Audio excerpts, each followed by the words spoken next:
Assalamualaikum warahmatullahi wabarakatuh. Selamat pagi untuk Bu Arta dan juga teman-teman semua. Semoga kita semua selalu diberi kesehatan dan juga perlindungan oleh Allah Subhanahu wa taala.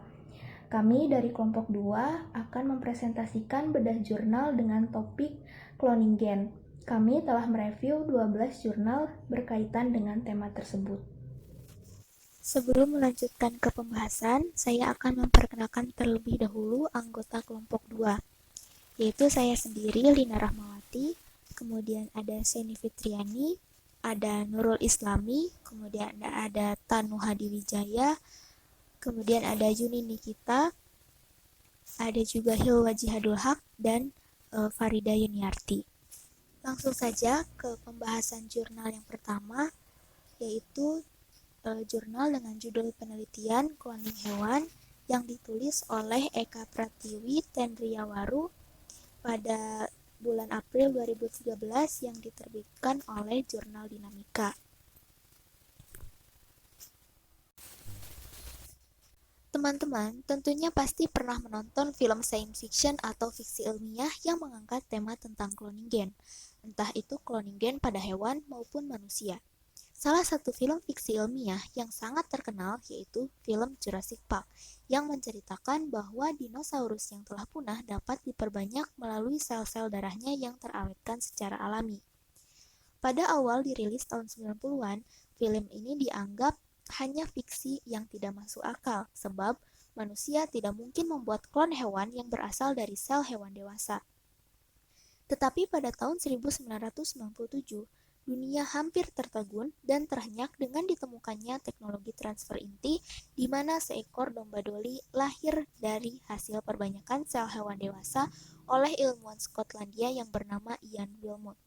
Lalu, apa sih yang dimaksud dengan cloning itu sendiri? Mari kita bahas lebih lanjut.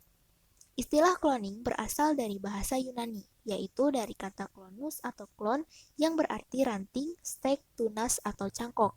Cloning merupakan langkah penggandaan atau pembuatan tiruan yang sama persis dari suatu makhluk hidup dengan menggunakan kode DNA makhluk tersebut.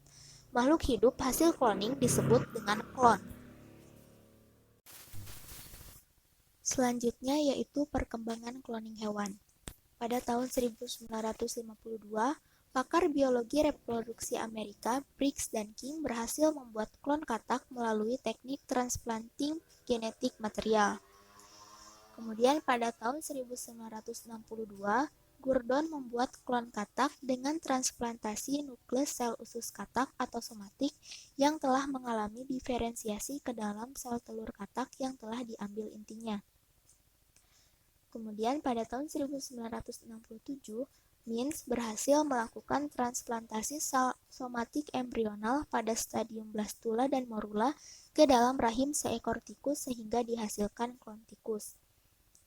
Pada tahun 1996, penelitian Wilmot membuktikan bahwa cloning dapat dilakukan pada hewan mamalia dewasa. Pada tahun 1997, sapi jantan bernama Jane berhasil dikloning oleh Invigen Inc. dari sebuah sel fetus. Pada tahun 1998, kambing bernama Mira yang dikloning dari sel embrionik oleh Genzyme Transgenic Corporation and Tufts University. Kemudian ada juga peneliti dari Universitas Hawaii yang berhasil mengkloning 3 generasi tikus dari sel kumulus. Pada tahun 2000, Universitas Teramo di Italia mengkloning muflon dari sel dewasa dan tim peneliti PPL Therapeutic berhasil memproduksi beberapa babi yang dikloning dari sel dewasa. Pada tahun 2001, Sisi, kucing betina pertama berhasil diklon oleh Genetic Saving Clone. Pada tahun 2002, Clonaid memproduksi manusia hasil cloning pertama yang bernama Eve. Kemudian pada tahun 2003, Transova Genetic and Advanced Cell Technologies memproduksi banteng pertama yang diklon dari sel dewasa. Kijang dan keledai pertama pun juga berhasil diklon. Pada tahun 2004, 2 ekor kucing diklon dengan menggunakan teknologi transfer kromatid. Kemudian ada juga ilmuwan Korea Selatan yang memproduksi beberapa klon embrio manusia. Produksi klon embrio manusia ini menurut mereka akan digunakan untuk menghasilkan sel induk embrionik yang dapat digunakan dalam pengobatan penyakit. Pada tahun 2005, Seoul National University berhasil memproduksi anjing klon pertama. Pada tahun 2007, para ilmuwan Oregon yang menyatakan berhasil mengkloning embrio kera dan mengekstraknya dalam sel induk. Kemudian pada tahun 2009, National Geographic menyajikan berita yang cukup menarik mengenai usaha para ilmuwan untuk membangkitkan kembali mamut yang merupakan hewan purba dari spesimen utuh seekor bayi mamut di Siberia. Dan untuk tahun-tahun berikutnya juga masih banyak cloning hewan yang telah dilakukan. Ada beberapa manfaat cloning hewan. Yang pertama, untuk pengembangan ilmu pengetahuan. Yang kedua, untuk mengembangkan dan memperbanyak bibit unggul. Seperti yang telah kita ketahui, pada sapi telah dilakukan embrio transfer. Hal yang serupa tentu saja dapat juga dilakukan pada hewan ternak lain, seperti pada domba, kambing, dan lain-lain. Dalam hal ini, jika nukleus sel donornya diambil dari bibit unggul, maka anggota klonnya pun akan mempunyai sifat-sifat unggul tersebut. Manfaat yang ketiga yaitu untuk tujuan diagnostik dan terapi. Sebagai contoh, jika sepasang suami istri diduga akan menurunkan penyakit genetik thalassemia mayor, dahulu pasangan tersebut dianjurkan untuk tidak mempunyai anak. Sekarang, mereka dapat dianjurkan menjalani terapi gen dengan terlebih dahulu dibuat klon pada tingkat blastomer.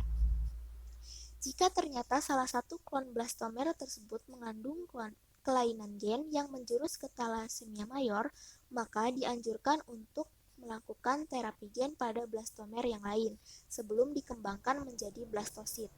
Contoh lain adalah mengkultur sel pokok atau stem cell in vitro untuk membentuk organ atau jaringan yang digunakan untuk menggantikan organ atau jaringan yang rusak. Manfaat yang keempat yaitu untuk menolong menyembuhkan pasangan infertil yang ingin mempunyai turunan. Secara medis, infertilitas dapat digolongkan sebagai penyakit, sedangkan secara psikologis, infertilitas merupakan kondisi yang menghancurkan atau membuat frustasi. Salah satu bantuan ialah menggunakan teknik fertilisasi in vitro atau yang biasa dikenal bayi tabung. Namun, bayi tabung tidak dapat menolong semua pasangan infertil. Misalnya, bagi seorang ibu yang tidak dapat memproduksi sel telur atau seorang pria yang tidak dapat menghasilkan sperma, program bayi tabung tidak akan membantu. Dalam hubungan ini, maka teknik cloning merupakan hal yang revolusioner sebagai pengobatan infertilitas, karena penderita tidak perlu menghasilkan sperma atau telur. Mereka hanya memerlukan sejumlah sel somatik dari manapun diambilnya, sudah memungkinkan mereka punya turunan yang mengandung gen dari suami atau istrinya. Kemudian, ada beberapa teknik cloning hewan. Secara umum, cloning dapat dilakukan dengan beberapa teknik berikut. Yang pertama, embryo splitting. Pada teknik ini, kumpulan totipotent praembrio sebelum diletakkan ke dalam resipien dipilih menjadi dua, yang kemudian menghasilkan dua embrio identik. Cara ini sering terjadi secara amat alamiah, yaitu dalam proses yang menghasilkan kembar identik. Yang kedua, yaitu teknik blastomer dispersal. Teknik ini dimulai dengan pemisahan secara mekanik sel-sel individual sebelum pembentukan blastosit, atau sel-sel awal membentuk bola yang berisi cairan. Selanjutnya, teknik yang ketiga adalah nuclear transfer atau somatic cell nuclear transfer, atau bisa disingkat SCNT. Teknik SCNT ini merupakan teknik yang paling sering digunakan dalam penelitian cloning hewan. Pada teknik ini dibutuhkan sel donor dan sel telur. Ada beberapa tahapan penting pada teknik ini. Yang pertama, penyediaan ovum yang sudah matang. Yang kedua, pengeluaran kromosom yang terdapat dalam ovum atau enucleation. Yang ketiga, transfer inti sel hewan yang dikloning ke dalam ovum enukleasi. Yang keempat, aktivasi embrio yang baru terbentuk sehingga menginisiasi perkembangan embrionik. Yang kelima, kultur embrio in vitro. Dan yang keenam, transfer embrio yang dikloning ke induk resipien. Kemudian, ada beberapa perkembangan teknik SCNT. Yang pertama adalah teknik Roslin. Teknik Roslin adalah variasi dari transfer sel somatik nuklir yang dikembangkan oleh para peneliti di Institut Roslin. Para peneliti menggunakan metode ini untuk membuat domba doli. Tahapan yang mereka lakukan yakni diawali dengan sel-sel somatik yang dibiarkan untuk terus tumbuh dan membelah sehingga kemudian kehilangan nutrisi untuk menginduksi sel-sel ke tahap tidak aktif. Kemudian, sel somatik ini didekatkan dengan sel telur yang intinya telah dilepaskan. Proses tersebut memungkinkan sel berkembang menjadi embrio yang kemudian ditanamkan ke induk pengganti. Kemudian ada teknik Honolulu. Prinsip dari teknik ini yakni menghapus inti dari sel somatik yang kemudian dimasukkan ke dalam telur yang intinya telah dihapus. Embrio yang terbentuk ditanamkan ke induk pengganti dan dibiarkan berkembang. Kemudian ada teknik lainnya dengan menggunakan metode enukleasi kimiawi yang dikombinasikan dengan injeksi langsung inti donor untuk menghasilkan anak yang hidup. Namun metode baru ini masih memerlukan percobaan tambahan pada spesies lain untuk menentukan efektivitasnya. Ada beberapa faktor-faktor yang dapat memengaruhi keberhasilan cloning, yaitu spesies, tipe sel donor inti, modifikasi genetik, ovum resipien, perlakuan terhadap sel donor sebelum transfer inti, dan transfer inti. Kemudian, adanya kesalahan saat pemrograman material genetik dari sel donor juga mempengaruhi keberhasilan cloning. Kemudian, ada faktor penyebab ketidakefisienan cloning, yaitu tahapan siklus sel donor, ketidaklengkapan pemrograman ulang nukleus, dan tipe sel donor yang digunakan. Berbagai keberhasilan dalam teknologi cloning menunjukkan semakin memungkinkannya terciptanya klon manusia. Hal ini memicu tanggapan keras dari kaum moralis dan menjadi bahan perdebatan para pakar yuridis, politikus, agamawan, tenaga medis, masyarakat, dan para pakar bioteknologi itu sendiri. Perdebatan tentang cloning ini terus terjadi, baik dalam hal cloning binatang maupun cloning manusia. Untuk itu, ada beberapa bioetika cloning hewan. Yang pertama, keputusan Muktamar 23 Ikatan Dokter Indonesia tahun 1997 yang berisi menolak cloning pada manusia, menghimbau para ilmuwan agar tidak memproduksi cloning dalam kaitannya dengan reproduksi manusia.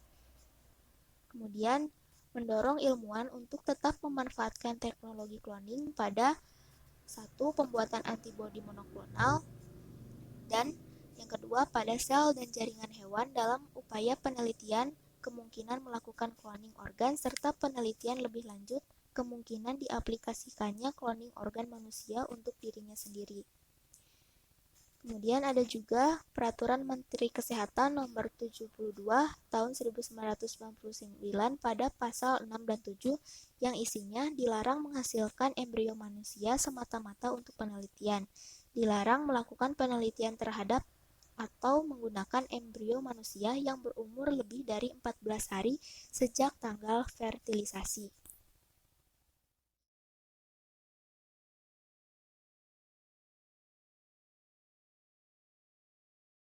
Assalamualaikum warahmatullahi wabarakatuh. Selamat pagi untuk Bu Arta dan juga teman-teman semua. Semoga kita semua selalu diberi kesehatan dan juga perlindungan oleh Allah Subhanahu wa taala.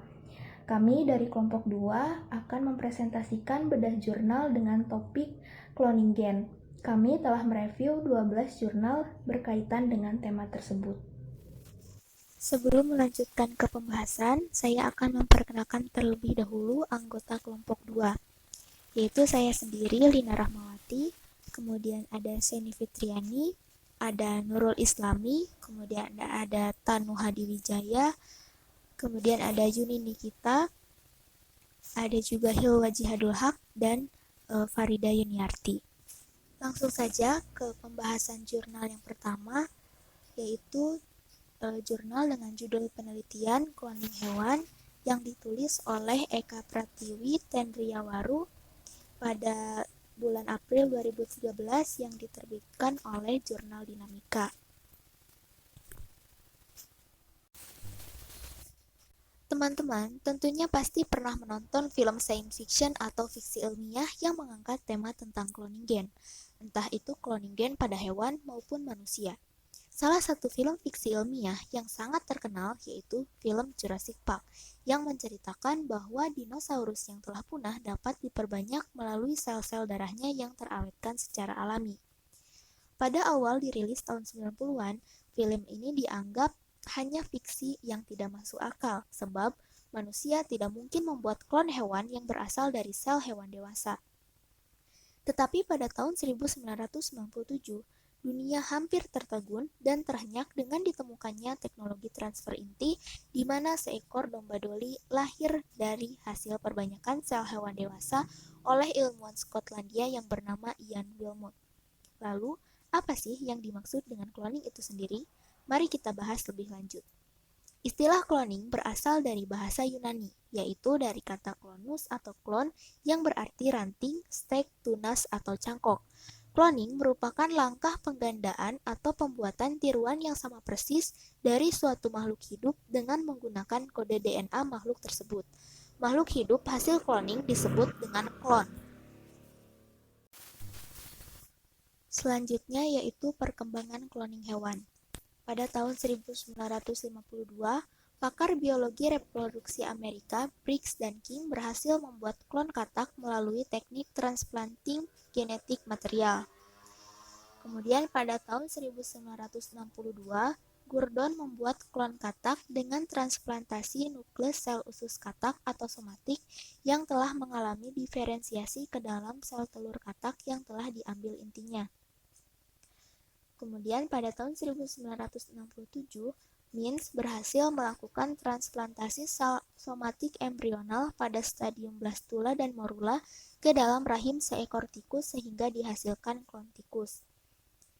Pada tahun 1996, penelitian Wilmot membuktikan bahwa cloning dapat dilakukan pada hewan mamalia dewasa.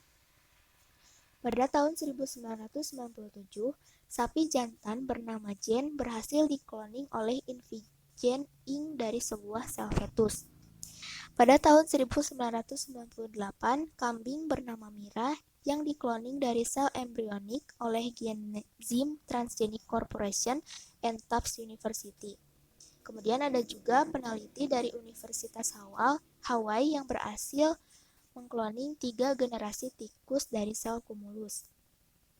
Pada tahun 2000, Universitas Teramo di Italia mengkloning muflon dari sel dewasa dan tim peneliti PPL Therapeutic berhasil memproduksi beberapa babi yang dikloning dari sel dewasa. Pada tahun 2001, Sisi, kucing betina pertama berhasil diklon oleh Genetic Saving Clone. Pada tahun 2002, Clonaid memproduksi manusia hasil cloning pertama yang bernama Eve. Kemudian pada tahun 2003, Transova Genetic and Advanced Cell Technologies memproduksi banteng pertama yang diklon dari sel dewasa. Kijang dan keledai pertama pun juga berhasil diklon. Pada tahun 2004, 2 ekor kucing diklon dengan menggunakan teknologi transfer kromatid. Kemudian ada juga ilmuwan Korea Selatan yang memproduksi beberapa klon embrio manusia. Produksi klon embrio manusia ini menurut mereka akan digunakan untuk menghasilkan sel induk embrionik yang dapat digunakan dalam pengobatan penyakit. Pada tahun 2005, Seoul National University berhasil memproduksi anjing klon pertama. Pada tahun 2007, para ilmuwan Oregon yang menyatakan berhasil mengkloning embrio kera dan mengekstraknya dalam sel induk. Kemudian pada tahun 2009, National Geographic menyajikan berita yang cukup menarik mengenai usaha para ilmuwan untuk membangkitkan kembali mamut yang merupakan hewan purba dari spesimen utuh seekor bayi mamut di Siberia. Dan untuk tahun-tahun berikutnya juga masih banyak cloning-cloning hewan yang telah dilakukan. Ada beberapa manfaat cloning hewan. Yang pertama, untuk pengembangan ilmu pengetahuan. Yang kedua, untuk mengembangkan dan memperbanyak bibit unggul. Seperti yang telah kita ketahui, pada sapi telah dilakukan embrio transfer. Hal yang serupa tentu saja dapat juga dilakukan pada hewan ternak lain, seperti pada domba, kambing, dan lain-lain. Dalam hal ini, jika nukleus sel donornya diambil dari bibit unggul, maka anggota klonnya pun akan mempunyai sifat-sifat unggul tersebut. Manfaat yang ketiga yaitu untuk tujuan diagnostik dan terapi. Sebagai contoh, jika sepasang suami istri diduga akan menurunkan penyakit genetik thalassemia mayor, dahulu pasangan tersebut dianjurkan untuk tidak mempunyai anak. Sekarang, mereka dapat dianjurkan menjalani terapi gen dengan terlebih dahulu dibuat klon pada tingkat blastomer. Jika ternyata salah satu klon blastomer tersebut mengandung kelainan gen yang menjurus ke thalassemia mayor, maka dianjurkan untuk melakukan terapi gen pada blastomer yang lain sebelum dikembangkan menjadi blastosit. Contoh lain adalah mengkultur sel pokok atau stem cell in vitro untuk membentuk organ atau jaringan yang digunakan untuk menggantikan organ atau jaringan yang rusak. Manfaat yang keempat yaitu untuk menolong menyembuhkan pasangan infertil yang ingin mempunyai turunan. Secara medis, infertilitas dapat digolongkan sebagai penyakit, sedangkan secara psikologis, infertilitas merupakan kondisi yang menghancurkan atau membuat frustasi. Salah satu bantuan ialah menggunakan teknik fertilisasi in vitro atau yang biasa dikenal bayi tabung. Namun, bayi tabung tidak dapat menolong semua pasangan infertil. Misalnya, bagi seorang ibu yang tidak dapat memproduksi sel telur atau seorang pria yang tidak dapat menghasilkan sperma, program bayi tabung tidak akan membantu. Dalam hubungan ini, maka teknik cloning merupakan hal yang revolusioner sebagai pengobatan infertilitas, karena penderita tidak perlu menghasilkan sperma atau telur. Mereka hanya memerlukan sejumlah sel somatik dari manapun diambilnya, sudah memungkinkan mereka punya turunan yang mengandung gen dari suami atau istrinya. Kemudian, ada beberapa teknik cloning hewan. Secara umum, cloning dapat dilakukan dengan beberapa teknik berikut. Yang pertama, embryo splitting. Pada teknik ini, kumpulan totipotent praembrio sebelum diletakkan ke dalam resipien dipilih menjadi dua, yang kemudian menghasilkan dua embrio identik. Cara ini sering terjadi secara alamiah, yaitu dalam proses yang menghasilkan kembar identik. Yang kedua, yaitu teknik blastomer dispersal. Teknik ini dimulai dengan pemisahan secara mekanik sel-sel individual sebelum pembentukan blastosit, atau sel-sel awal membentuk bola yang berisi cairan. Selanjutnya, teknik yang ketiga adalah nuclear transfer atau somatic cell nuclear transfer, atau bisa disingkat SCNT. Teknik SCNT ini merupakan teknik yang paling sering digunakan dalam penelitian cloning hewan. Pada teknik ini dibutuhkan sel donor dan sel telur. Ada beberapa tahapan penting pada teknik ini. Yang pertama, penyediaan ovum yang sudah matang. Yang kedua, pengeluaran kromosom yang terdapat dalam ovum atau enucleation. Yang ketiga, transfer inti sel hewan yang dikloning ke dalam ovum enukleasi. Yang keempat, aktivasi embrio yang baru terbentuk sehingga menginisiasi perkembangan embrionik. Yang kelima, kultur embrio in vitro. Dan yang keenam, transfer embrio yang dikloning ke induk resipien. Kemudian, ada beberapa perkembangan teknik SCNT. Yang pertama adalah teknik Roslin.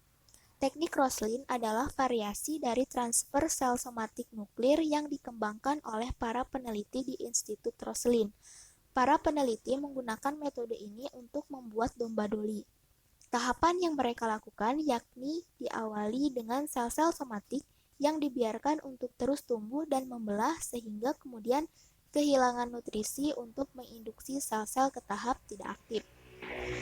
Kemudian, sel somatik ini didekatkan dengan sel telur yang intinya telah dilepaskan. Proses tersebut memungkinkan sel berkembang menjadi embrio yang kemudian ditanamkan ke induk pengganti. Kemudian ada teknik Honolulu. Prinsip dari teknik ini yakni menghapus inti dari sel somatik yang kemudian dimasukkan ke dalam telur yang intinya telah dihapus. Embrio yang terbentuk ditanamkan ke induk pengganti dan dibiarkan berkembang. Kemudian ada teknik lainnya dengan menggunakan metode enukleasi kimiawi yang dikombinasikan dengan injeksi langsung inti donor untuk menghasilkan anak yang hidup. Namun, metode baru ini masih memerlukan percobaan tambahan pada spesies lain untuk menentukan efektivitasnya. Ada beberapa faktor-faktor yang dapat memengaruhi keberhasilan cloning, yaitu spesies, tipe sel donor inti, modifikasi genetik, ovum resipien, perlakuan terhadap sel donor sebelum transfer inti, dan transfer inti. Kemudian, adanya kesalahan saat pemrograman material genetik dari sel donor juga mempengaruhi keberhasilan cloning. Kemudian, ada faktor penyebab ketidakefisienan cloning, yaitu tahapan siklus sel donor, ketidaklengkapan pemrograman ulang nukleus, dan tipe sel donor yang digunakan. Berbagai keberhasilan dalam teknologi cloning menunjukkan semakin memungkinkannya terciptanya klon manusia. Hal ini memicu tanggapan keras dari kaum moralis dan menjadi bahan perdebatan para pakar yuridis, politikus, agamawan, tenaga medis, masyarakat, dan para pakar bioteknologi itu sendiri. Perdebatan tentang cloning ini terus terjadi, baik dalam hal cloning binatang maupun cloning manusia.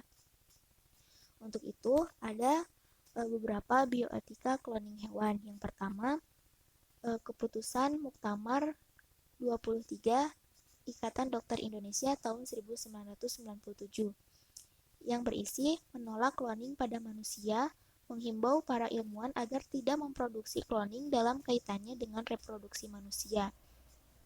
Kemudian, mendorong ilmuwan untuk tetap memanfaatkan teknologi cloning pada satu, pembuatan antibodi monoklonal, dan yang kedua pada sel dan jaringan hewan dalam upaya penelitian kemungkinan melakukan cloning organ serta penelitian lebih lanjut kemungkinan diaplikasikannya cloning organ manusia untuk dirinya sendiri.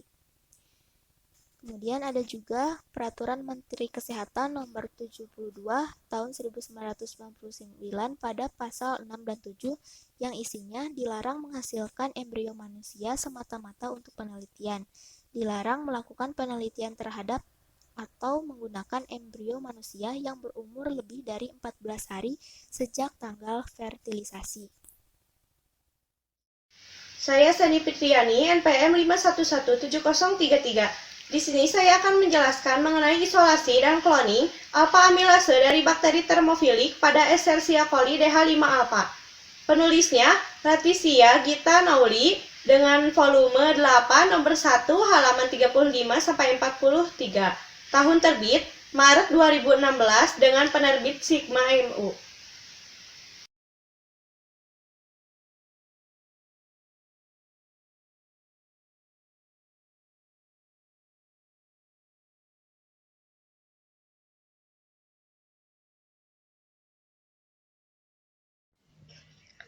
Enzim merupakan biopolimer yang tersusun dari serangkaian asam amino dan susunan rantai yang teratur dan tetap. Enzim ini berperan penting dalam reaksi di dalam sel. Salah satunya adalah enzim amilase. Enzim alpha amilase adalah enzim yang dapat memecah pati menjadi glukosa, maltosa, ataupun dekstrin.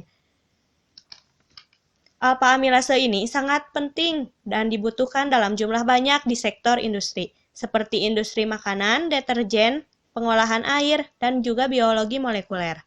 Mengapa enzim ini sangat penting? Karena enzim amilase ini digunakan dalam reaksi bersuhu tinggi. yang dapat mengurangi risiko terjadinya kontaminasi, meningkatkan laju transfer massa, dan mendorong kesetimbangan ke arah pembentuk produk.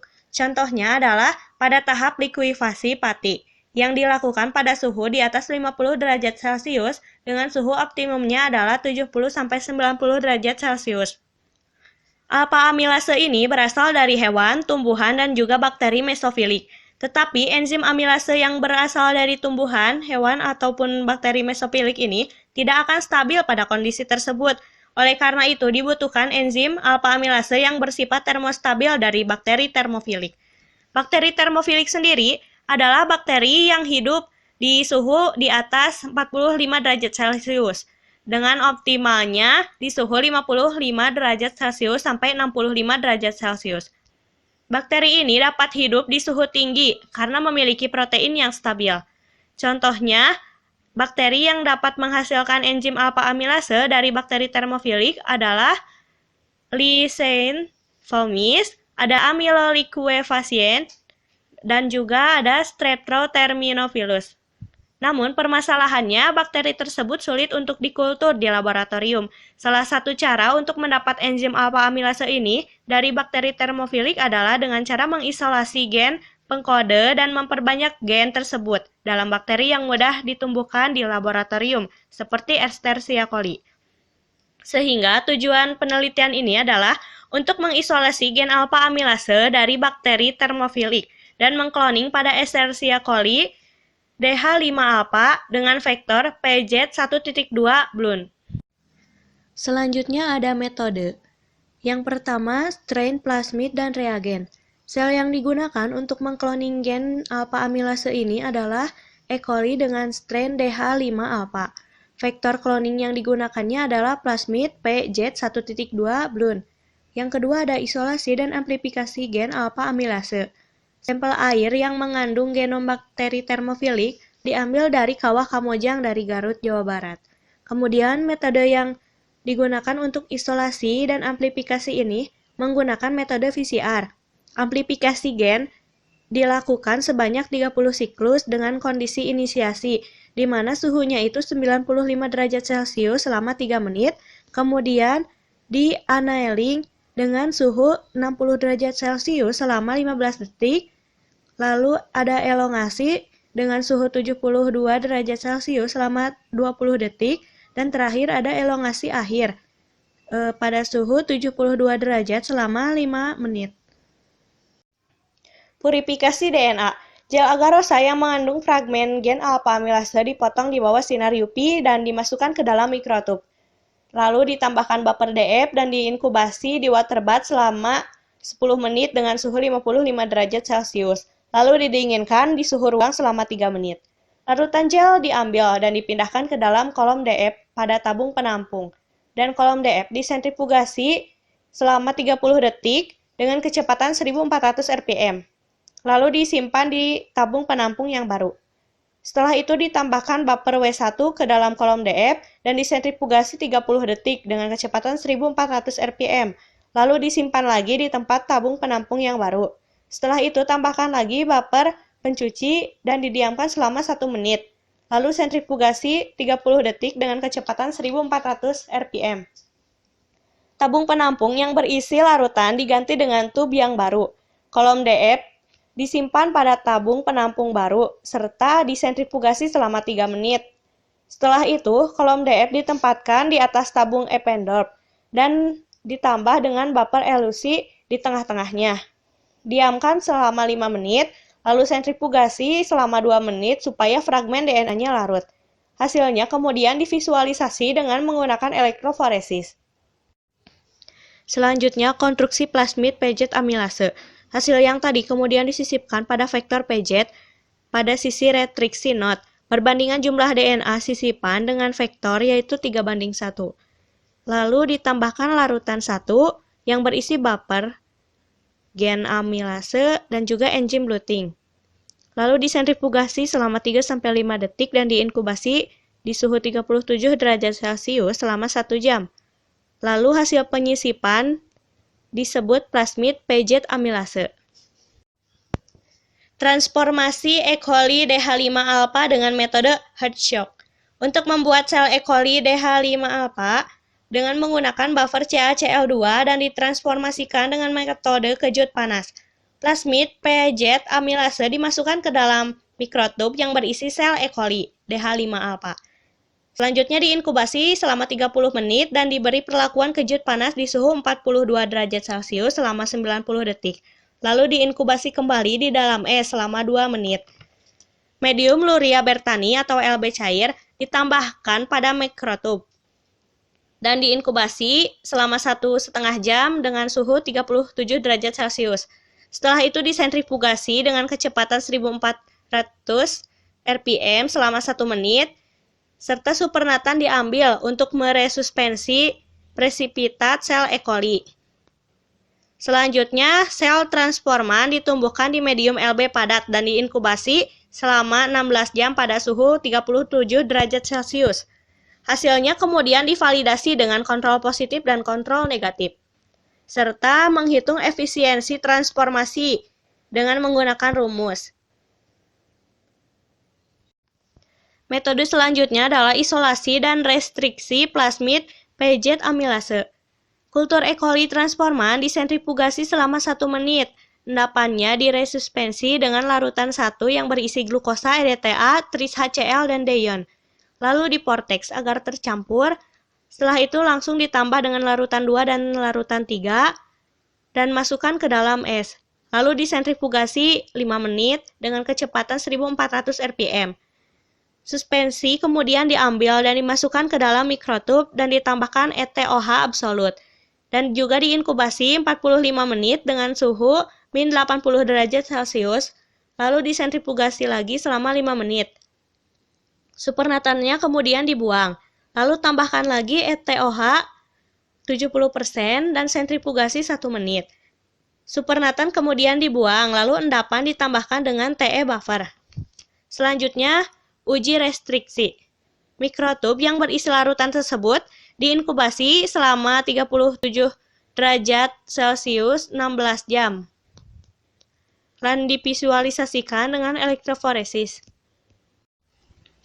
Selanjutnya ada pembahasan. Yang pertama mengenai isolasi gen alpha amilase dari bakteri termofilik. Hasilnya terbentuk pita DNA dengan ukuran 1891 pasang basa. Hal ini menunjukkan bahwa gen alpha amilase yang berukuran 18-19 pasang basa ini telah berhasil diisolasi dari bakteri termofilik. Pada tahap ini, teknik yang digunakan adalah teknik metagenomik yang berfungsi untuk mempelajari genom kolektif, serta proses isolasi dan amplifikasi gen dengan menggunakan metode PCR. Yang kedua ada cloning gen alpha amilase pada Escherichia coli DH5-alpha. Proses cloning ini dilakukan 2 tahap. Yang pertama ada konstruksi plasmid PZ amilase, kemudian ada transformasi sel E. coli DH5-alpha. Untuk konstruksi plasmid digunakan VZ 1.2 blood sebagai vektornya. Kenapa? Karena mudah dan cepat. Kemudian untuk transformasi sel digunakan sel E. coli DH5-alpha itu karena mudah ditumbuhkan, selain itu mudah dimanipulasi. Nah, metode yang digunakan pada cloning gen alpha amilase ini dengan menggunakan metode lethal screening yang berfungsi untuk menyeleksi berdasarkan hidup matinya sel. Hasil yang didapat yaitu sel E. coli DH5-alpha tumbuh pada medium selektif LB ampicillin yang menunjukkan bahwa sel E. coli ini berhasil ditransformasi dengan plasmid PZ amilase. Kemudian setelah dihitung efisiensi transformasinya, hasilnya adalah 2,44 kali 10 pangkat 4 CFU per mikrogram. Yang ketiga ada analisis restriksi plasmid PZ amilase. Tujuannya untuk memastikan bahan gen yang terinsersi ini merupakan gen alpha amilase, bukan gen yang lain. Nah, enzim yang digunakan yaitu adalah enzim restraksi BG-2 Fungsinya ini untuk memotong gen alpha amilase yang berukuran 18-19 pasang basa dari plasmid PZ amilase. Hasilnya, pada lajur 2 bisa dilihat sampel plasmid PZ amilase yang tidak terrestriksi menunjukkan adanya pita DNA yang berukuran 5.000 pasang basa. Kemudian pada lajur 3, sampel plasmid PZ amilase yang direstriksi terbentuk dua pita DNA. Yang pertama ada 1891 pasang basa dan yang kedua ada 2974 pasang basa. Hal ini menunjukkan bahwa gen amilase yang berukuran 1891 pasang basa dan vektor PZ yang berukuran 2974 pasang basa. Jadi kesimpulannya, gen alpha amilase yang berukuran 1891 pasang basa dari bakteri termofilik berhasil diisolasi dan diamplifikasikan dengan menggunakan metode PCR. Kemudian gen alpha amilase juga telah berhasil dikloning pada Escherichia coli DH5-alpha dengan vektor PEZ1.2-blood dengan efisiensi transformasi 2,44 kali 10 pangkat 4 CFO per mikrogram. Selanjutnya saya akan menganalisis ekspresi kolon gen CPPDR dalam sel Escherichia coli. Penulisnya AA Putusri Mahayani, volume 1 nomor 1, halaman 33 sampai 38, tahun 2013, Jurnal Agronom.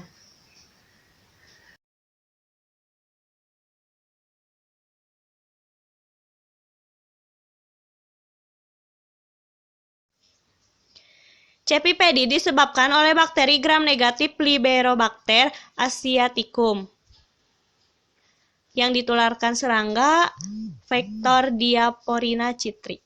Gejala khasnya adalah daun terlihat mengkuning dengan tulang-tulang daun menjadi lebih hijau, daun tidak dapat berkembang dengan baik sehingga daun-daun menjadi lebih kecil, buahnya pun menjadi kecil, keras dan kulitnya pun menjadi mengkuning. Pendekatan baru dalam usaha pengendalian penyakit CPPD adalah upaya pendekatan secara genetik, yaitu dengan mengisolasi dan mengklon gen ketahanan terhadap CPPD. Fragmen DNA tersebut diklon dalam plasmid vektor PUC18 dan dipelihara di dalam sel Escherichia coli JM109. Klon plasmid rekombinan itu disebut PWR27.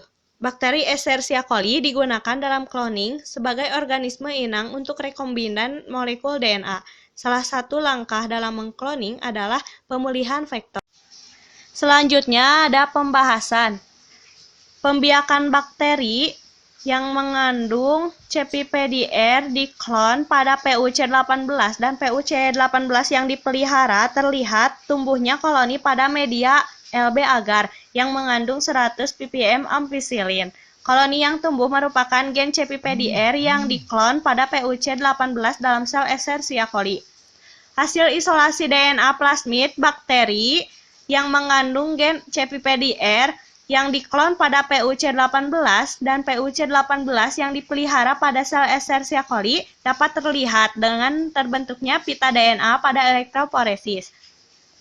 Selanjutnya, hasil analisis protein dilakukan dengan teknik elektroporesis dengan menggunakan gel poliakrilamid sebagai pemisah. Berdasarkan analisis protein, terlihat bahwa protein khas terlihat kurang 17 kilodalton, yaitu pada CPPDR yang diklon pada PUC18 dalam sel E. coli, sedangkan pada PUC18 tidak terlihat adanya CDVDR. Jadi kesimpulannya, klon gen CDVDR dapat diekspresikan dalam sel Escherichia coli JM109. Molekul protein yang dihasilkan dari klon gen CPPDR dalam Escherichia coli JM109 memiliki besar molekul kurang dari 17 kilodalton. Assalamualaikum warahmatullahi wabarakatuh. Saya Nurul Islamiyah Hentini, NPM 51170026. Prodi D4 Teknologi Laboratorium Medik dari kelompok 2 Bioteknologi Kesehatan. Di sini saya akan menjelaskan tentang bedah jurnal yang berjudul Cloning Gen Vim-C Salmonella typhimurium dengan vektor PGEM TSA untuk pengembangan vaksin rekombinan penyakit tipes. Baik, selanjutnya saya akan menjelaskan latar belakang terjadinya pembuatan vaksin ini. Pada awal mula dibuatnya vaksin ini yaitu dilatar belakangnya oleh kasus peningkatan penyakit tipes pada tahun 2002 ke 2007, yaitu dari 148 sampai 200 orang per 100.000 penduduk Indonesia pada tahun 2002 mengalami peningkatan sebanyak 300 sampai 800 orang per 100.000 penduduk Indonesia pada tahun 2007. Kemudian kasus ini sangat memprihatinkan dan kemudian dibuatlah rencana pembuatan vaksin rekombinan ini. Pada sebelumnya memang sudah ada vaksin terhadap penyakit tipes ini, yaitu dinamakan TY21A yang berbentuk oral. Akan tetapi vaksin ini mengalami vaksin ini mempunyai banyak kelemahan begitu. Jadi tidak bisa secara berulang digunakan karena sangat memiliki resiko dan banyak kelemahan. Kemudian dengan adanya kejadian tersebut dibuatlah pembuatan vaksin rekombinan ini. Oke, selanjutnya yaitu tujuan penelitian. Tujuan dari penelitian ini yaitu untuk mendapatkan klon rekombinan gen Vim-C Salmonella typhi dan untuk mengetahui karakteristik gen Vim-C. Oke, selanjutnya yaitu metodologi dari penelitian ini yaitu menggunakan PCR yang mana terdiri dari beberapa tahapan. Ada 6 tahapan yang dilakukan dalam metodologi cloning menggunakan PCR ini, yaitu yang pertama isolasi DNA, kemudian amplifikasi genom Salmonella, dan yang ketiga yaitu karakterisasi, yang keempat ada purifikasi, yang kelima yaitu cloning gen Vim-C, dan yang keenam karakterisasi cloning. Sebelum dilakukannya proses isolasi DNA terlebih dahulu dilakukan perancangan primer. Sesudah perancangan primer kemudian dilakukan penumbuhan bakteri kepada Nutrium agar, bakteri Salmonella ini ke Nutrium agar, dan setelah itu dilakukanlah isolasi DNA Salmonella typhi dengan volume 3 ml dan hasilnya isolasi tersebut disimpan dalam suhu 2-8 derajat Celcius.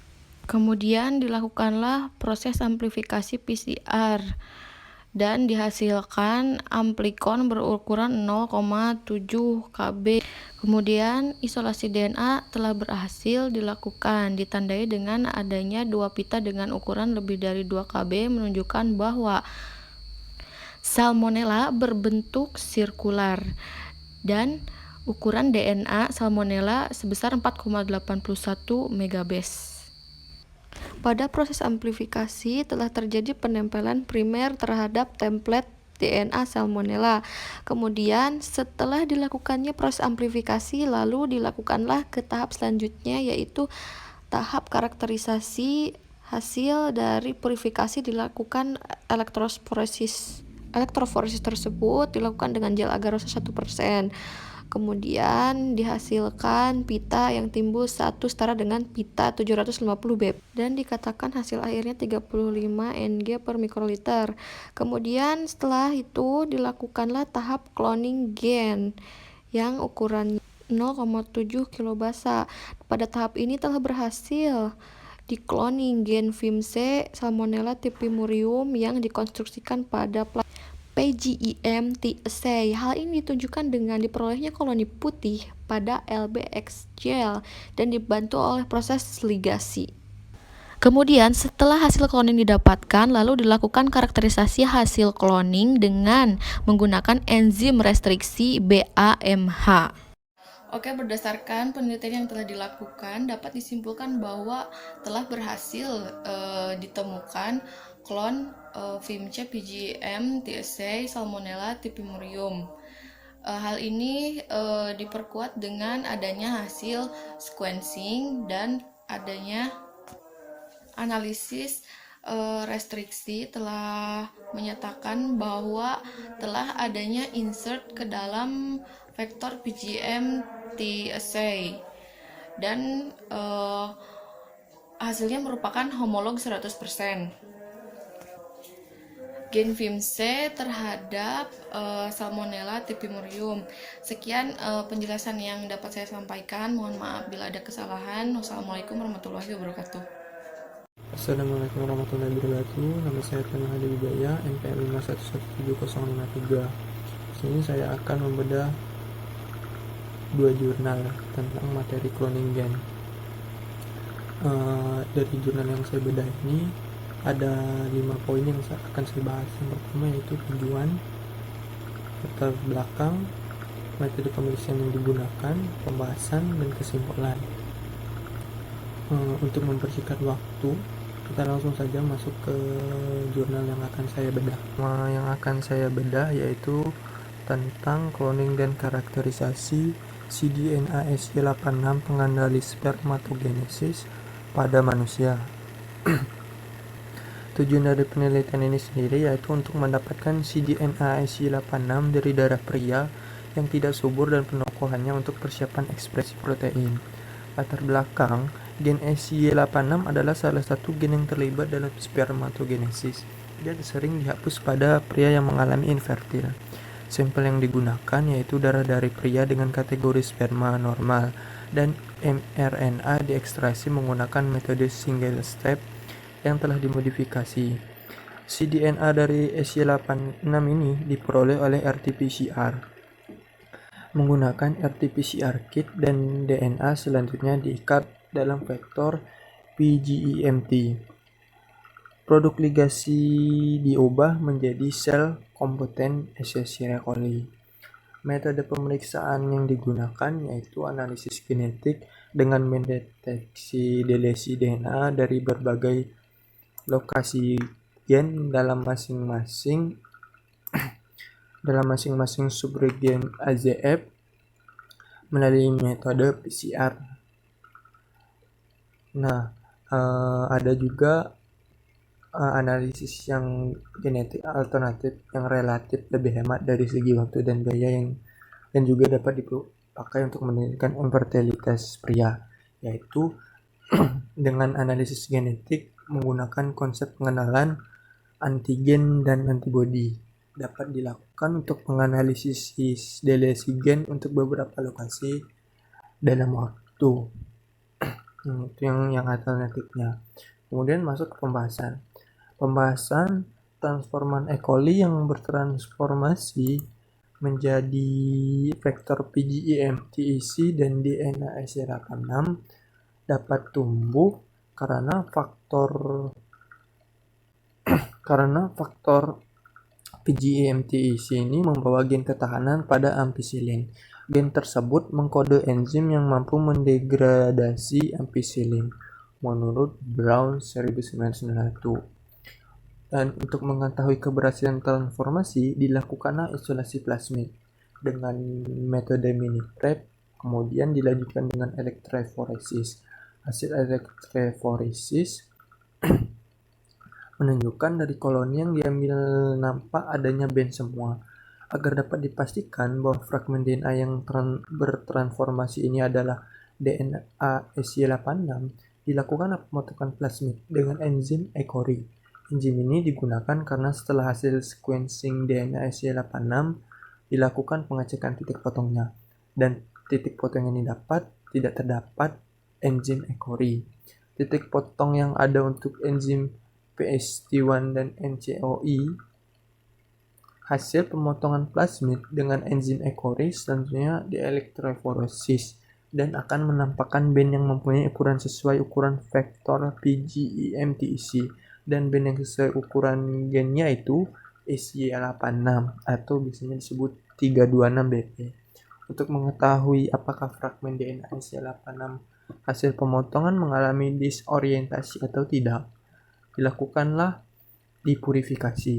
Yang setelah dipurifikasi, selanjutnya dilakukan PCR dengan primer T7 dan SP6. Hasil sequencing menunjukkan bahwa fragmen DNA yang diperoleh tidak mengalami disorientasi. Kesimpulan dari jurnal penelitian ini yaitu dari hasil penelitian dapat disimpulkan dari hasil screening yang didapatkan menunjukkan bahwa fragmen DNA yang diperoleh tidak mengalami disorientasi, dan juga cDNA SL86 yang diperoleh melalui RT-PCR dari sampel darah pria yang fertil dikloning menggunakan vektor PGEMT isi yang kemudian dapat dipersiapkan untuk selanjutnya, yaitu ekspresi protein. Kemudian kita masuk ke bedah jurnal yang kedua, yaitu tentang cloning gen penyakit antigen HBsAg100 dalam rangka produksi protein rekombinan sebagai model imunogen untuk menghasilkan antibodi.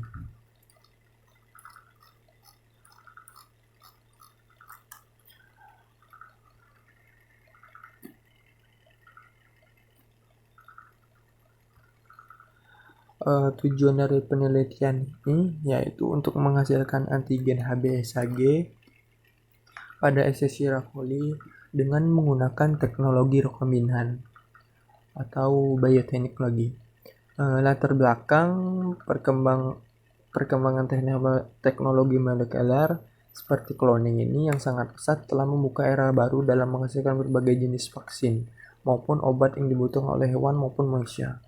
Penggunaan teknologi tersebut telah memudahkan dihasilkannya berbagai subunit vaksin yang jauh lebih efektif jika dibandingkan dengan vaksin yang dihasilkan dengan teknologi konvensional menggunakan mikroorganisme virulen yang dilemahkan ataupun yang telah dibunuh. Mulatno menjelaskan bahwa pada prinsipnya cloning DNA adalah proses penggandaan jumlah DNA rekombinan melalui proses perkembangbiakan sel bakteri. Biasanya Escherichia coli, proses penggandaan tersebut dilakukan dengan memasukkan DNA rekombinan ke dalam Escherichia coli diikuti dengan inkubasi sel Escherichia coli pada suhu optimal sehingga sel berkembang biak secara eksponensial. Metode pemeriksaan yang digunakan yaitu ada 3. Yang pertama, amplifikasi gen penyandi HBsAg100. Yang kedua, konstruksi plasmid rekombinan. Yang ketiga, transformasi, screening, dan sequencing. Pembahasannya yaitu antigen S telah digunakan secara luas sampai saat ini sebagai vaksin konvensional. Menurut HU et al. 2004, asam amino ke-139 sampai 147 pada bagian S merupakan epitop utama pada protein S tersebut.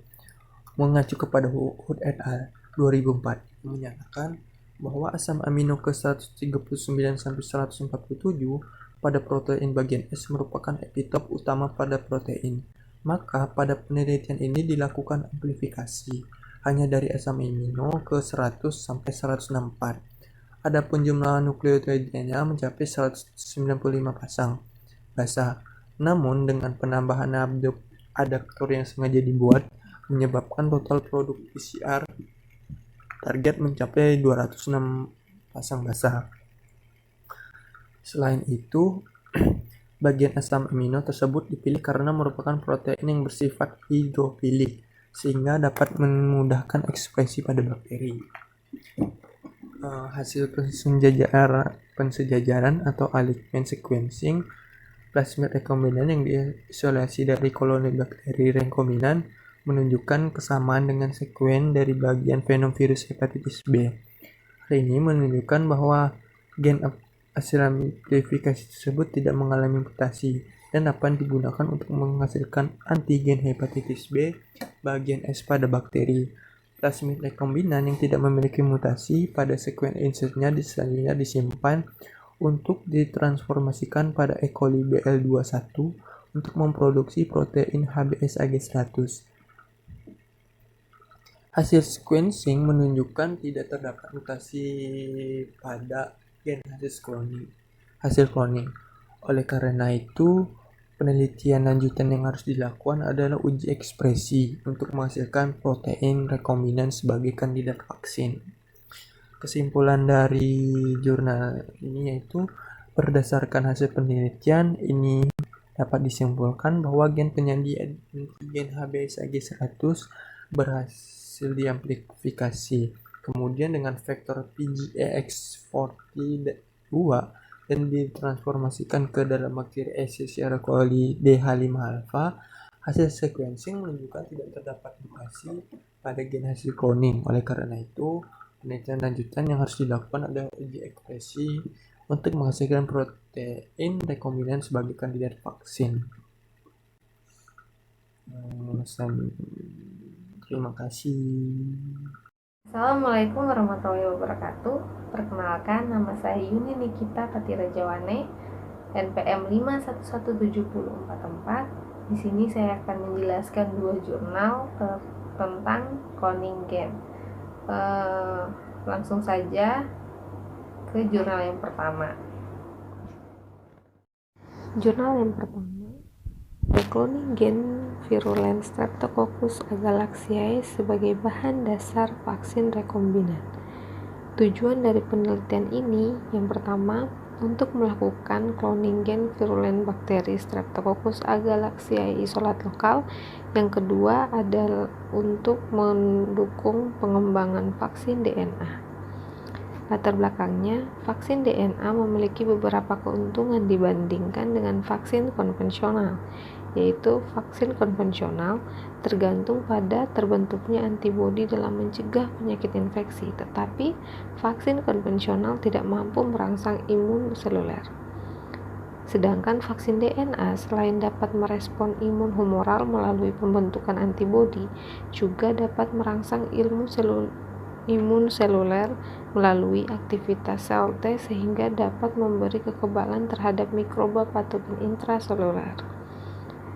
Vaksin DNA juga diproduksi dalam waktu singkat dan juga dalam jumlah yang besar. Keunggulan dari vaksin DNA adalah dapat merangsang respon imun humoral dan seluler melalui inokulasi DNA yang mengandung sekuen plasmid DNA yang bersifat imunogenik. Salah satu potensi pengembangan vaksin DNA bakteri pada bidang perikanan yang dapat diproduksi melalui teknologi DNA rekombinan adalah vaksin DNA untuk Streptococcus. Selanjutnya ada metode deteksi bakteri dan identifikasi bakteri Streptococcus agalactiae dilakukan menggunakan polymerase chain reaction atau PCR dengan primer 16S rRNA. Hasil PCR kemudian dikloning ke vektor PGEMT assay dan plasmid positif di sequencing. Selanjutnya hasil sequencing dianalisis menggunakan nukleotida blast dengan data di GenBank. Selanjutnya ada hasil dan pembahasan. Isolasi bakteri dan genom DNA Streptococcus agalactiae. Bakteri yang diduga Streptococcus agalactiae berhasil diisolasi dari ikan nila yang sakit. Kemudian, DNA genom bakteri berhasil diisolasi menggunakan metode lysis by alkali. Amplifikasi menggunakan primer 16S rRNA menghasilkan fragmen DNA dengan ukuran 1500 BP. Hasil amplifikasi sebesar 1500 BP pada masing-masing sampel dilakukan proses purifikasi untuk mendapatkan gen 16S rRNA yang lebih murni.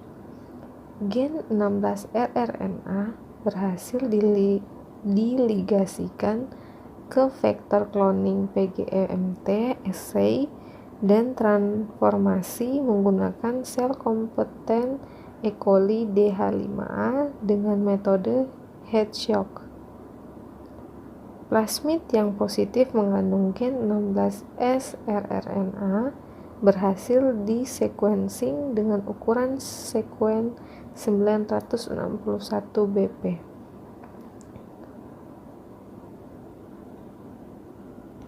Selanjutnya, desain primer gen virulen. Primer untuk mengisolasi gen MGA telah berhasil didesain dengan penambahan situs retriksi dua jenis enzim, yaitu SALI dan NOTI. Ada susunan basa yang dicetak tebal yaitu GTCGAC merupakan situs pemotongan enzim SALI, sedangkan GCGGCCGGCA merupakan situs pemotongan enzim NOTI. Kedua enzim tersebut akan digunakan untuk proses deteksi dan retriksi insersi dari vektornya. Selanjutnya, isolasi dan cloning gen MGA pada PGEMT assay. Gen MGA berhasil diisolasi menggunakan metode PCR gradient dengan suhu penempelan optimal 43,5 derajat Celcius dan berukuran 1494 BP. Fragmen DNA berhasil amplifikasi PCR tersebut diligasi dengan vektor PGEMT assay ditransformasi ke sel kompeten E. coli DH5A dan kemudian bakteri dikultur. Kemudian verifikasi selanjutnya dilakukan menggunakan metode retriksi enzim. Plasmid PT-MGA dipotong menggunakan dua jenis enzim dan hasil retriksi enzim dapat diamati. Double digestion SALI dan NOTI plasmid PT-MGA menghasilkan dua potongan yaitu 3015 BP yang merupakan ukuran plasmid PGEMT assay dan 1494 BP yang merupakan ukuran gen MGA. Selanjutnya, analisis sekuen gen MGA. Plasmid PGEMT assay gen MGA yang positif kemudian dilakukan sequencing menggunakan primer M13. Gen MGA berhasil disekuen dengan ukuran 1494 BP. Selanjutnya, cloning gen MGA ke vektor PMBA. Gen MGA dan plasmid PMBA dipotong menggunakan enzim SAL-enol. Vektor PMBA dan gen MGA yang telah dipotong dengan dua enzim kemudian diligasikan. Berdasar hasil transformasi menunjukkan bahwa terdapat 59 koloni yang resisten terhadap kanamisin. Verifikasi transforman dilakukan menggunakan PCR koloni. Vektor yang digunakan sebagai pembawa gen MGA telah berhasil digunakan sebagai vektor pembawa gen glikoprotein 25 pada vaksin DNA untuk penyakit koi herpes virus atau KHV. Oleh sebab itu, vektor tersebut digunakan dalam proses konstruksi vaksin DNA untuk mengendalikan infeksi Streptococcus agalactiae pada ikan nila. Kesimpulannya, cloning gen MGA Streptococcus agalactiae isolat lokal telah berhasil dilakukan sebagai bahan dasar vaksin DNA. Konstruksi gen MGA yang dikendalikan oleh promotor MBA telah berhasil dibuat dan ini merupakan kandidat vaksin DNA untuk mengendalikan infeksi Streptococcus agalactiae pada ikan nila. Jurnal kedua yang akan saya bahas yaitu Cloning dan Ekspresi Gen Penyandi Sagi Toxoplasma gondii isolat lokal pada vektor OGEX2T. Tujuan penelitian ini adalah untuk membuat konstruksi cloning gen penyandi protein membran tokizoid atau SAG1 ke dalam vektor ekspresi prokaroid PGEX2T, kemudian ditransfeksi ke bakteri E. coli sebagai dasar untuk produksi protein rekombinan SAG1. Kemudian ada latar belakang. Cloning gen penyandi antigen permukaan atau SAG1 Toxoplasma gondii isolat lokal dilakukan dengan tujuan untuk mendapatkan antigen rekombinan untuk pengembangan serodiagnosa toksoplasmosis. Toksoplasmosis merupakan penyakit kosmopolit baik pada hewan maupun manusia yang disebabkan oleh parasit protozoa Toxoplasma gondii. Parasit ini termasuk Phylum Apicomplexa dan bersifat obligat intraseluler. Antigen permukaan SAG1 merupakan protein membran tokizoid yang diduga berperan dalam proses perlekatan dengan sel inang yang diinfeksi. Antigen SAG1 merupakan protein yang interesan sebagai dasar deteksi imunologis. Kemudian ada metode yang pertama, konstruksi gen SAG1 matur pada faktor ekspresi prokariot PGEX2T menggunakan preparasi vektor dan ligasi. Yang kedua, pembuatan sel komplement E. coli DH5 dan transfeksi. Yang ketiga, isolasi DNA plasmid. Dan yang keempat, analisa klon.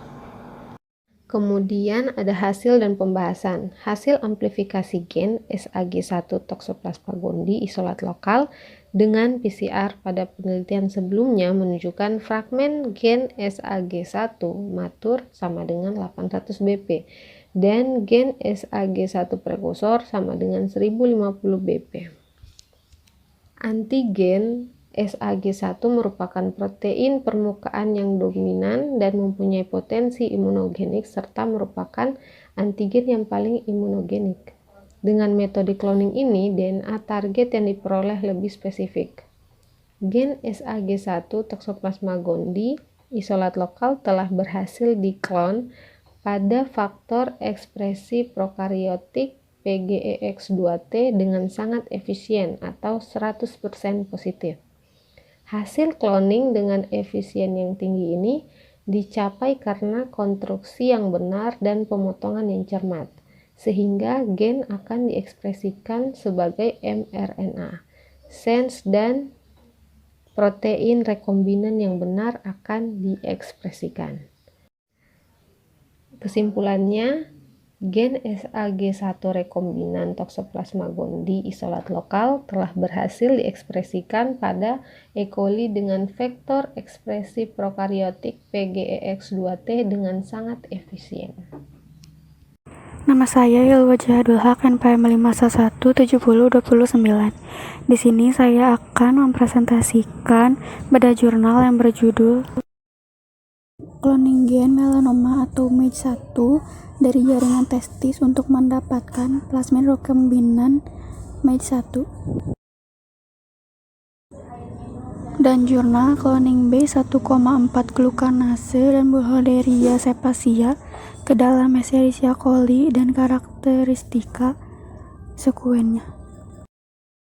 Untuk jurnal yang pertama berjudul Cloning gen melanoma antigen 1 atau MAGE1 dari jaringan testis untuk mendapatkan plasmid rekombinan MAGE1. Tujuan dari penelitian ini untuk mendapatkan plasmid rekombinan MAGE1. Gen melanoma antigen 1 diekspresikan oleh sel spermatogonia, jaringan testis normal, dan diekspresikan oleh liver penderita karsinoma hepatoseluler. Isolasi mRNA MED1 dari jaringan liver penderita karsinoma hepatoseluler sulit dilakukan, sehingga dilakukan isolasi mRNA MED1 dari jaringan yaitu testis normal. Isolasi seluruh area coding gen MED1 dilakukan dengan teknik PCR. Untuk metode yang pertama isolasi dilakukan dengan teknik PCR. Dilakukan PCR yang pertama dan yang kedua. Hasil PCR itu dianalisis dengan gel elektroforesis pada gel agarose 2% yang mengandung etium bromide. Setelah itu divisualisasikan menggunakan ultraviolet transluminator. Produk PCR kemudian dipurifikasi untuk persiapan cloning. Hasil purifikasi produk PCR dikloningkan pada vektor ekspresi PET101/D-TOPO yang memiliki penanda histidin untuk memudahkan purifikasi protein rekombinan. Vektor yang mengandung DNA target cell cloning ditransformasikan ke E. coli. Analisis plasmid rekombinan MED1 testis dilakukan dengan cara analisis sekuens nukleotida dari DNA target yang terdapat pada plasmid untuk mengetahui keberhasilan cloning. Penelitian ini merupakan penelitian eksploratif yang memiliki tujuan mengkloning area coding gen MED1 dari jaringan testis pada vektor, dan hasil yang diharapkan pada penelitian ini untuk mendapatkan plasmid rekombinan MED1. Kesimpulannya, penelitian ini menghasilkan plasmid rekombinan MED1 testis yang dapat dipergunakan untuk penelitian lanjutan dalam pengembangan kit diagnosis karsinoma hepatoseluler. Jurnal yang kedua yaitu cloning gen B1,4 glukanase dan Burkholderia cepacia ke dalam Escherichia coli dan karakteristika sekuennya. Tujuan penelitian ini untuk melakukan cloning gen penyandi enzim B1,4 glukanase dari Burkholderia cepacia ke dalam sistem ekspresi Escherichia coli. Di Indonesia, usaha ekspresi gen B1,3 glukanase dan kitinase pada tanaman kopi Arabica telah dilakukan oleh beberapa peneliti. Selain itu, proses pemurnian B1,4 glukanase dari bakteria B. cepacia endophilic juga telah dilakukan, namun informasi mengenai urutan DNA yang menyandi B1,4 glukanase, proses ekspresi dan karakterisasi gen B1,4 glukanase dari B. cepacia pada tanaman padi belum pernah dilakukan. Untuk metode dilakukan beberapa tahap. Yang pertama, perancangan primer B1,4 glukanase, lalu ekskresi DNA genomik B. cepacia, lalu amplifikasi gen B1,4 glukanase. Setelah itu dilakukan cloning produk PCR dan sequencing DNA. Lalu dilakukan cloning gen B1,4 glukanase produk PCR. Yang terakhir, penentuan urutan nukleotida dan analisis urutan DNA. Amplifikasi gen B1,4 glukanase B. cepacia dilakukan menggunakan sepasang primer. Keberhasilan amplifikasi tergantung pada kemurnian DNA yang digunakan dalam reaksi PCR. Produk PCR hasil pemurnian selanjutnya diligasikan dengan vektor cloning dan ditransformasikan ke dalam sel kompeten E. coli. Sebanyak 5 koloni positif hasil transformasi diambil untuk kemudian dilakukan isolasi plasmid untuk memastikan bahwa koloni positif hasil transformasi membawa sisipan gen glukanase. Kesimpulannya, penelitian ini bertujuan untuk melakukan cloning gen penyandi enzim B1,4 glukanase dari Burkholderia cepacia ke dalam sistem ekspresi Escherichia coli. Teknik yang digunakan pada penelitian ini yaitu teknik PCR. Hasil analisis BLAST-N dan BLAST-X dari urutan klon rekombinan menunjukkan bahwa urutan fragmen DNA-nya memiliki kemiripan dengan gen endo 1,4 deglukanase pada Burkholderia malei dan Burkholderia pseudomallei. Halo, Assalamualaikum warahmatullahi wabarakatuh. Perkenalkan, nama saya Farida Yuniarti, NPM 5117021 dari kelompok 2. Saya akan mempresentasikan hasil bedah jurnal yang saya lakukan. Untuk lebih lengkapnya, simak di video selanjutnya. Jurnal yang pertama yaitu cloning dan overekspresi protein P24 GAG HIV. Penulis Efrida dan Andani Eka Putra, volume 22, nomor 1, halaman 27-33, tahun penerbit 2015, penerbit Indonesia Journal of Clinical Pathology and Medical Laboratory. Tujuan penelitian untuk mengembangkan cara mendiagnosis HIV yang melandaskan isolasi lokal. Latar belakang, Kasus HIV/AIDS pertama di Indonesia ditemukan pada tahun 1987 di Bali. Selama kurun waktu antara 2001 sampai 2009, kasus HIV di Indonesia meningkat 3 kali lipat dan ditemukan di seluruh provinsi. Di Indonesia, peningkatan kasus HIV/AIDS antara lain disebabkan oleh uji penapisan yang tersedia belum dapat mendiagnosis infeksi HIV secara dini. Penelitian yang ada menunjukkan terdapat kecenderungan ragaman molekul atau ragaman genetik HIV yang berkaitan dengan rekombinasi dan perpindahan atau penghapusan atau penyisipan. Metode penelitian ini bersifat deskriptif, dilaksanakan selama 7 bulan dengan rancangan primer untuk metode gateway. Pembahasan. Pada penelitian ini tidak dilakukan amplifikasi gen target, namun primer dirancang sesuai dengan gagasan gateway dengan penambahan fragmen Shan-Delgado dan Kojak.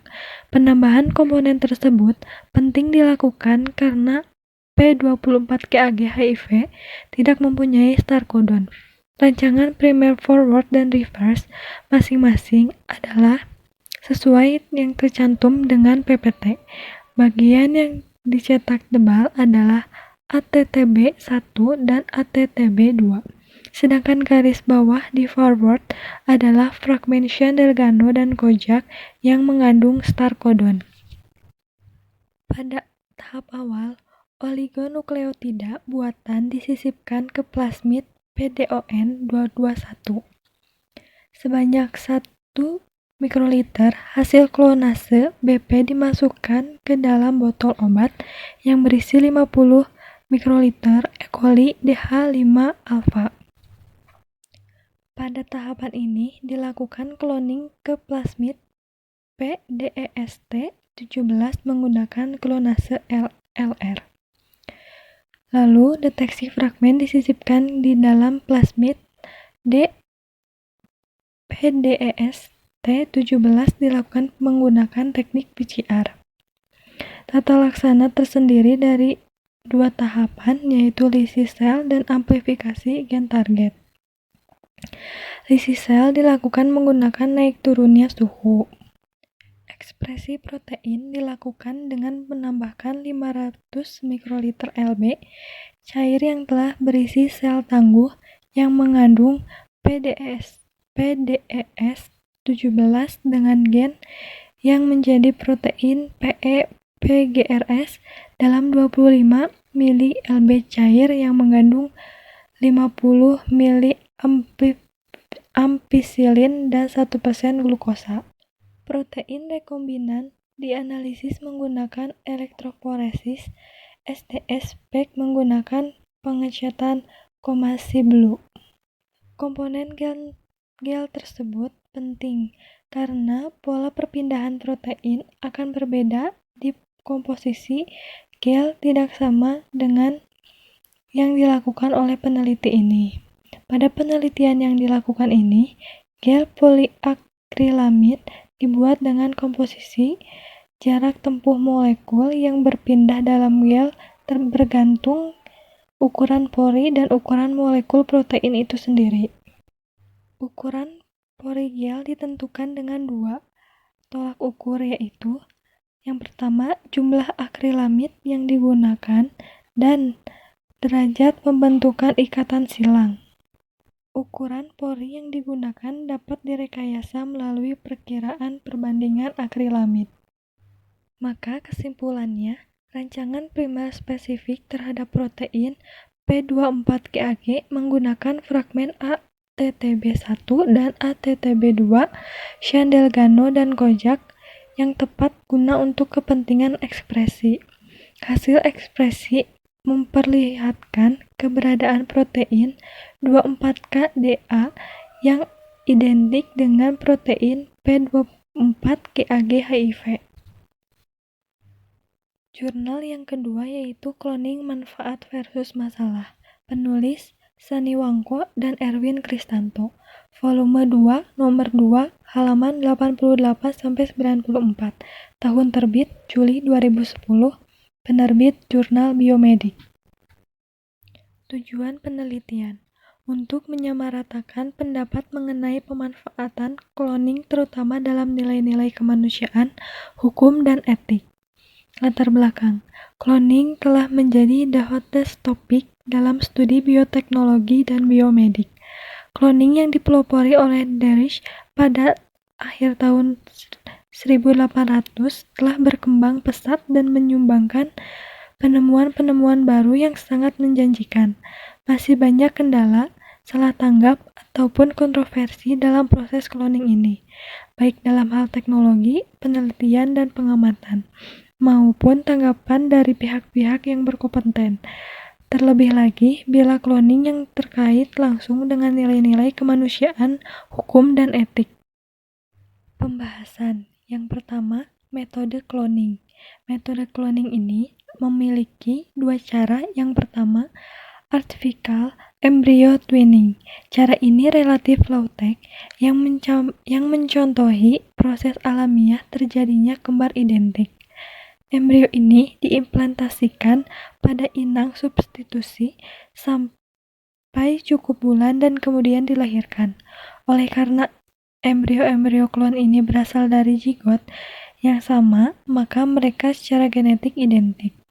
Yang kedua, somatic cell nuclear transfer atau SCNT. Cara ini agak berbeda dengan metode yang pertama, tetapi memberikan hasil yang relatif sama, yaitu salinan genetik yang sama. Sel somatik yang dipakai adalah sel-sel di dalam tubuh selain sel sperma dan sel telur. SCNT bertujuan utama untuk menghasilkan embrio yang akan digunakan pada riset, terutama riset sel panca.